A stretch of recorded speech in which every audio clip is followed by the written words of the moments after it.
people about authority. Does anybody know what authority means? No? Okay, I'll give you a quick answer. A person who's in authority can tell you what to do. It means they're in charge. And as your age, you have a lot of people in authority over you. And unless you're an older brother or sister, you might be in authority over someone. If you're the youngest in the family like I was in authority over no one, except maybe the dog. And he didn't know it. So who's in, can you tell me somebody that might be in authority at your school? Teachers are in authority. Who else? The principal. So your teachers and your principals are in authority at school. Who's in authority when we drive our cars out on the street? Anybody? Well, I'd like to be in authority. I sometimes act like I'm in authority. Yes. No. Who, if I go too fast and I speed, is that okay? No. Who stops me? Policemen. So policemen and firemen are in authority. Governors and mayors are in authority. Presidents are in authority. So Jesus was trying to get that point across to the people today, that he was in authority. Now, the people said, well, by whose power? I didn't tell you you were in authority. Can you think of who told Jesus he was in authority? God. God gives Jesus the power to be in authority of us. So please pray with me all today. Father in heaven, you give authority to Jesus to be in charge. Jesus gives us unconditional love, which helps us to accept this love, so we may grow to become a loving member of God's family. Help us recognize God's authority and put God in charge of our lives. Amen. You may go back to where you worship. Thank you.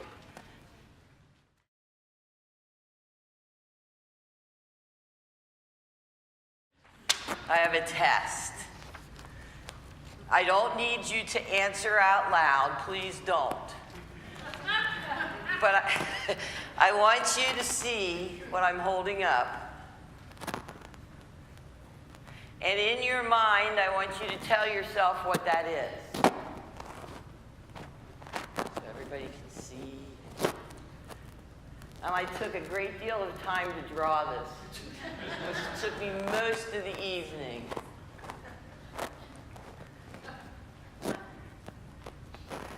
Now, if you answered a big black dot, you are amongst the 80% of the people who actually participated in a study to tell a college university professor what that was.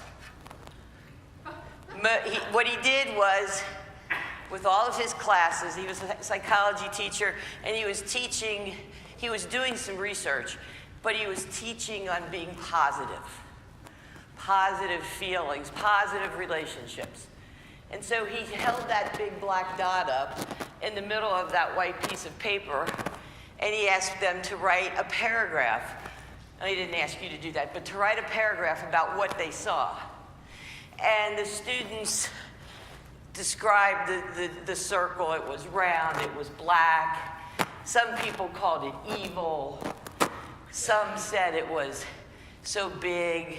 They talked about where it was on the paper. But you know what no one talked about? No one talked about the majority of the white part of the paper. They talked about the black part of the paper. Because you know, in our minds, dark colors symbolize evil or black or bad. It's just the way we've been ingrained. We see it, you know, in old-fashioned. Most of you are remember Westerns. The good guys wore the white hats. Bad guys wore the dark hats, the black hats. It was Black Bart, you know. No one described the white, which is actually the largest part of the picture. What does that say about us? It says, it gives me an opening to a sermon today about being positive. And it's also been a topic of conversation at our household, being positive, because we've had little to be positive about lately. But I want to remind you about someone who was probably never positive. You'll remember her from Saturday Night Live. She was introduced as a character in 2004. Her name was Debbie Downer. And every time they said Debbie Downer, the orchestra would go wah, wah, wah to illustrate being down. And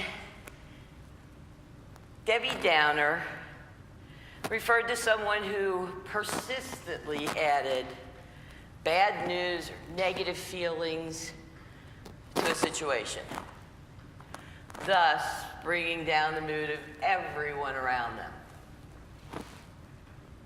In every skit, we found Debbie starting off being happy, joyful, the environment was wonderful, but within minutes, she was bringing up horrible facts. There was an asteroid that was going to hit the Earth. It was going to destroy us. She pointed out every negative part of life.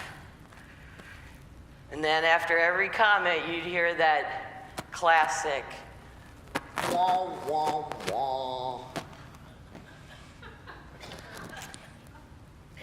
We all know people like Debbie. You sit next to them at work, church. They might be in your family. They might even be you. Who knows? We all have a little bit of Debbie Downer in us. It's human nature. Some of you are smiling more than others, so I can only understand that to mean you either know Debbie very well or you are Debbie.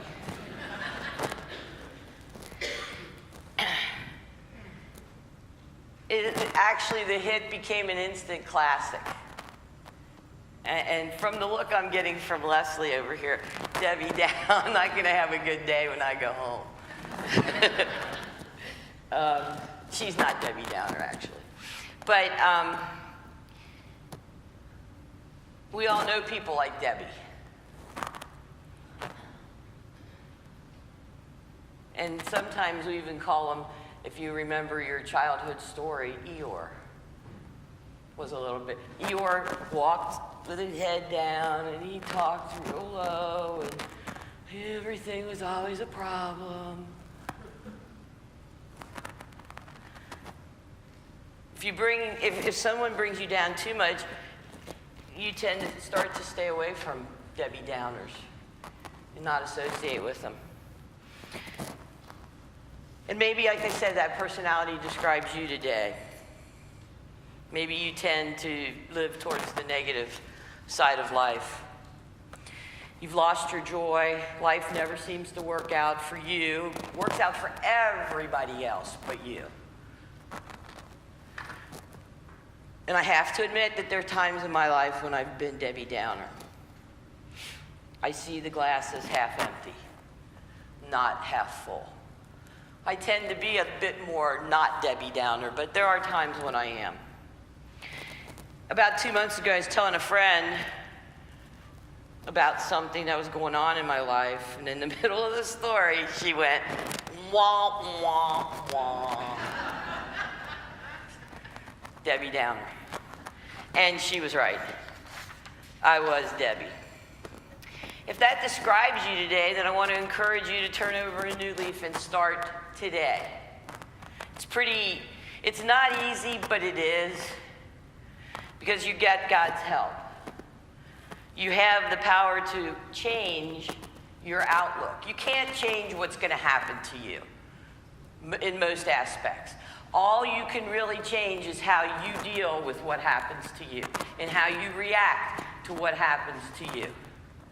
Romans 12, the second verse says that we should be transformed by renewing of our minds. And Ephesians in chapter 4 says that let the Spirit renew your thoughts and attitudes. It's not something we can change on our own. Abraham Lincoln said, a man is about as happy as he makes his mind up to be. And there was a man that had every right to be Donnie Downer. The question is, how do we become more positives? So there's a few things that you can do. I think there's 5 things that you can do. The first is that you ask God to help you. And I saw this little prayer, and I got sucked into it, so I'll see if you do too.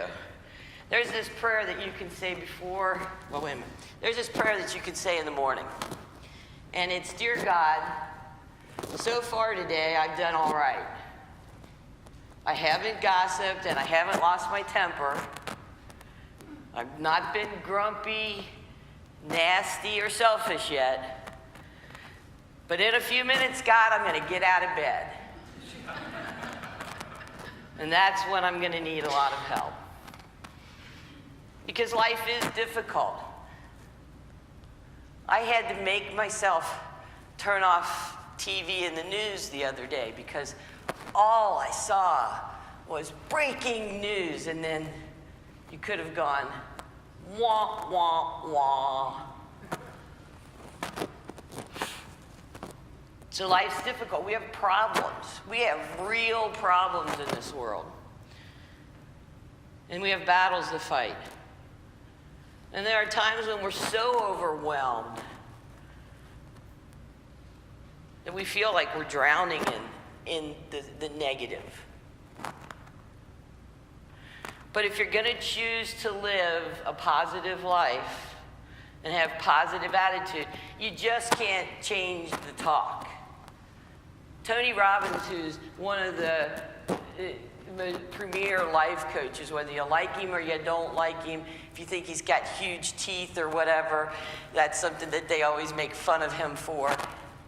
He talks about being positive and about, talking the talk. About watching what you say in your daily life. And if you listen to yourself talk, you can catch yourself saying things like, gosh, it's going to be the worst day of my life. Is it really? Is today the worst day of your life? I kind of doubt it. I would think that day when we all, breathe our last breath might be the worst day of our life, at least for a while. So you have to listen to yourself in your talk. But if you're really going to change and live in a positive attitude, you need God's help. And Paul tells us in Philippians that we petition God with our requests.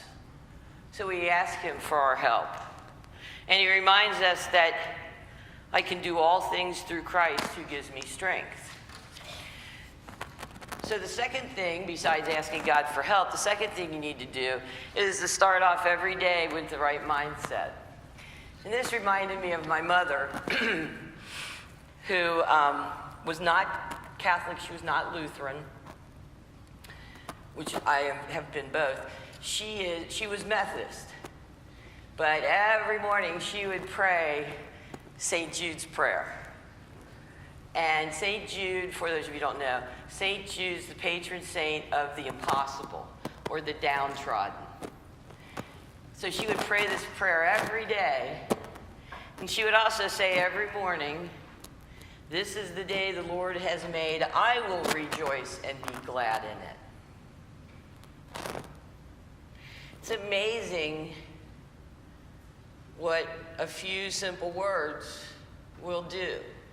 It was always difficult to be negative around her because she was never very negative. She always saw the good, especially in my brothers and sisters, maybe not in me, but always in us. She always saw the good, no matter what we did. So everybody faces good and bad days. It's how we choose to live that makes the difference. Now I'm going to tell you a story, and please understand this is just a story. I don't know this person. This didn't happen to me. Didn't happen to anybody I know. But I thought this story was really, it happened to someone. And it just so happens that this person's name was Jerry, and Jerry was the kind of guy that you love to hate. And you'll understand what I mean by when I tell you that Jerry was always up, was always happy. And I'm always leery of people that are too happy. You know, I think, what's the game here? What are they really after? But Jerry was that kind of guy, positive, positive, positive. When someone would ask Jerry how he was doing, he'd say, if I were any better, I'd be twins. I thought that was funny. I'd be twins. There'd be two Jerrys.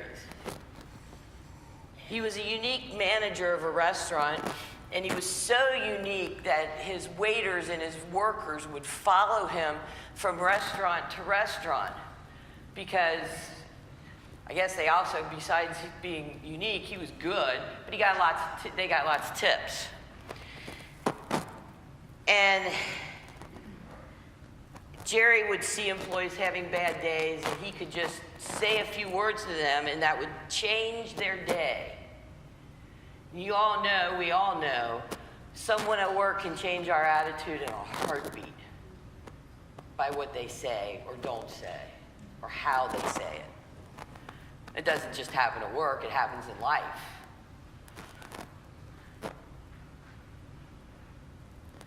So one day, somebody went up to Jerry and said, you know, Jerry, I don't get it. How can you be positive all the time? How do you do it? And Jerry replied, each morning I wake up and I say to myself, Jerry, you have two choices today. You can choose to live, or you can choose to be in a bad mood and just make everybody else in a bad mood. So you can choose to live in a good mood, or you can choose to live in a bad mood. And it's your choice. You have the power. Each time something bad happens, I can choose to be a victim, or I can choose to learn from it. Was what Jerry would tell people. Every time someone comes to me complaining, I can choose to accept their complaining, or I can point out the positive side of their complaint. That's why no one likes Jerry, or why Jerry can sometimes be aggravating. But it's not that easy. And Jerry found that out too. And Jerry would say, yes, it is. Life is all about choices. When you cut away all the junk, every situation is a choice. You choose how to react to situations. You choose how people will affect your mood. You choose to be in a good mood or a bad mood. And the bottom line, it's your choice how you live your life. Several years went by, and Jerry lived like this just fine. One day, Jerry did something he'd never done in his life. He was in the back room of a restaurant, and he left the door open in the alley and unlocked. 3 people came in. They asked Jerry to open the safe. Jerry was smart enough to open the safe, or try to open the safe. His hand, obviously, like most of us, he was nervous, and his hands shook. And he wasn't fast enough to open the safe for the robbers, and they shot him. Jerry was in surgery for 18 hours and weeks of intensive care. When he was released from the hospital, he still carried part of that incident with him because they couldn't remove all of the bone fragments nor the bullets from his body.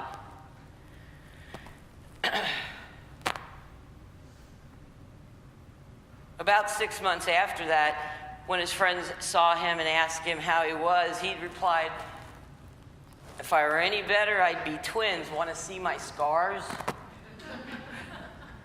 No one wanted to see Jerry's scars. But they did ask him, "How do you turn that around, Jerry? How do you not be upset? You were minding your own business. Okay, you made a mistake. You left the door open. But you didn't do anything. You didn't have a sign that said, 'Please come in and rob me today.'"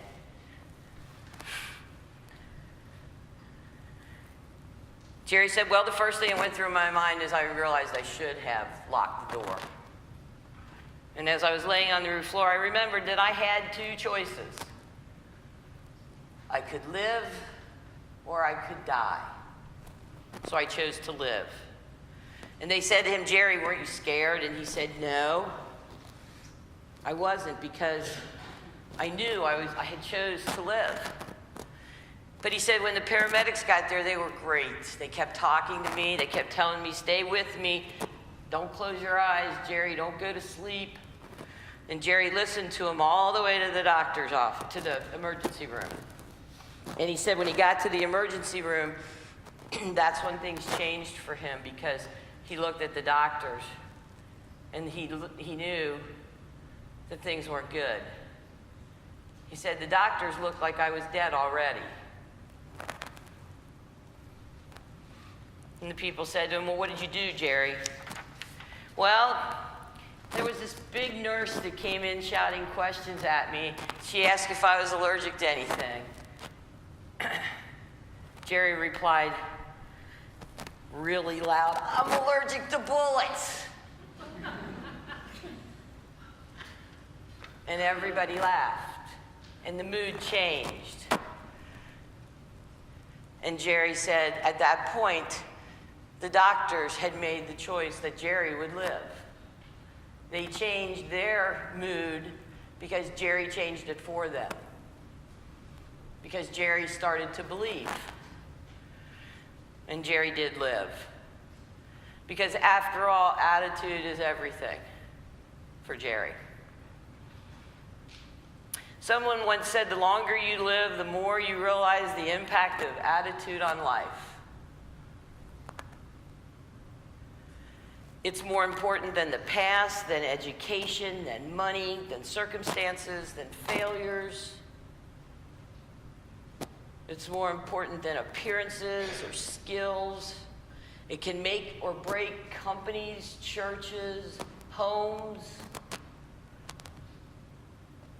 You can't change the past. You can't change the fact that people are going to act a certain way. The only thing you can change is how you are going to react to something that happens. Your attitude. The third thing is to focus on the blessings of your life. And that's probably really easy for all of us to do right now. All we need to do is look at hurricane victims who don't have the basic needs of food and water, clothing, housing. We have all of that. So that's an easy thing for us to do.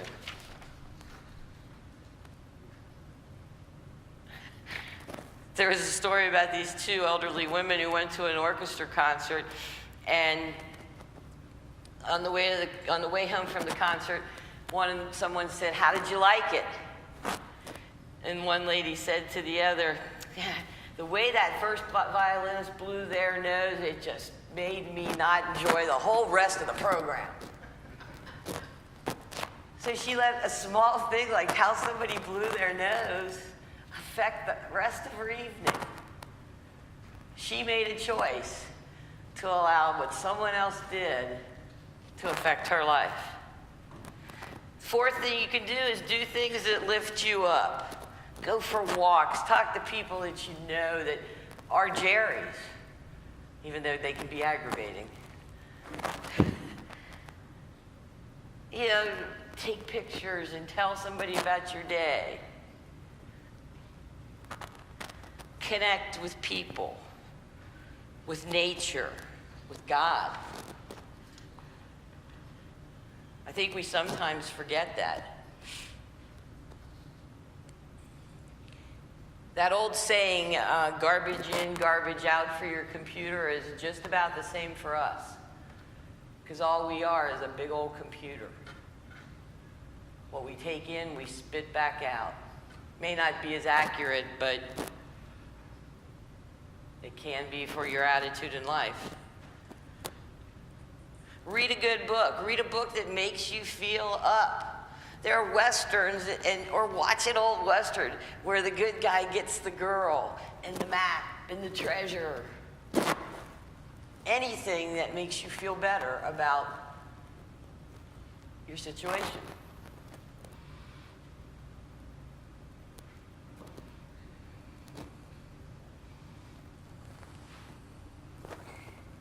When I was finishing up college, I was on the 18-year plan. That meant that instead of finishing when I was 22, I was 40. And I was working full-time at Pepsi-Cola right down the street. And in order to get done the very last semester, I was working 70 hours a week or more, and I took 18 credit hours to get done. I just had to get done. And I was walking around on Xavier's campus, and I found something that was tacked up to a communication board. And it said, it was from 1 Peter, and it said, "Give all your worries and cares to God, for he cares about you." And we don't do that enough. We don't give up our worries and cares to God. He can handle it. Maybe we can't, but he can. Finally, the last thing, and this is my favorite part of, whenever I'm down, the very best part of getting back up is laughing. Laughing is the healing power. It has healing power. It's been proven.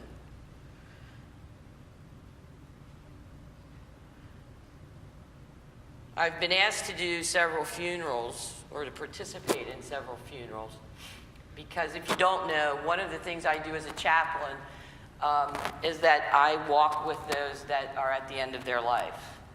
And mainly it's elderly people, and I spend a great deal of time with them. In some respects, I have someone now I've been with 2.5 years, and she's now in the hospice system. And it's very hard when they pass. It's like losing a parent all over again. But when I've been asked to participate, I'll get together with the people, the family, and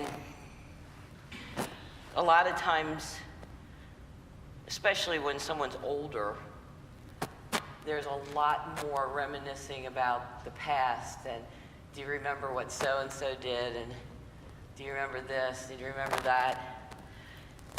And I'm going to share just a brief little, when my mom was passing, she was not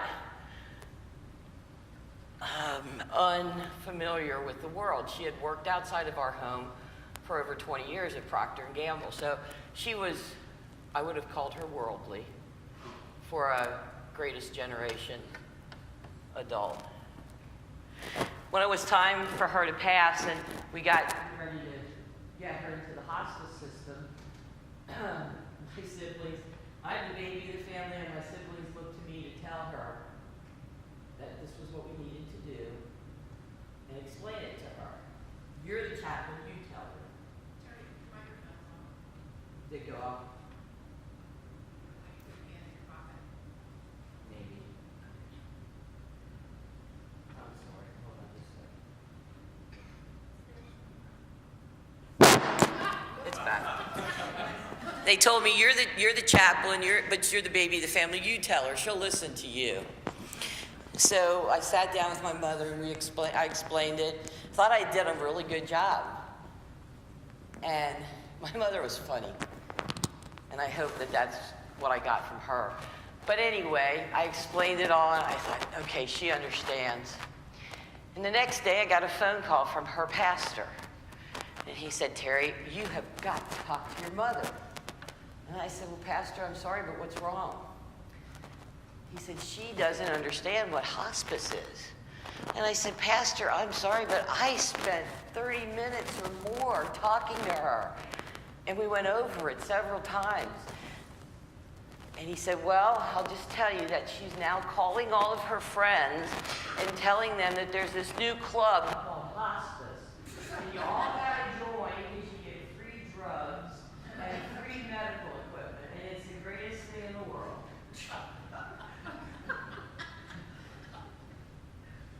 So those are the kinds of laughter that made my mom's passing. There were other things, but to think that someone had thought this was a club that we all wanted to join. So get some laughter into your life. Get some happiness and joy.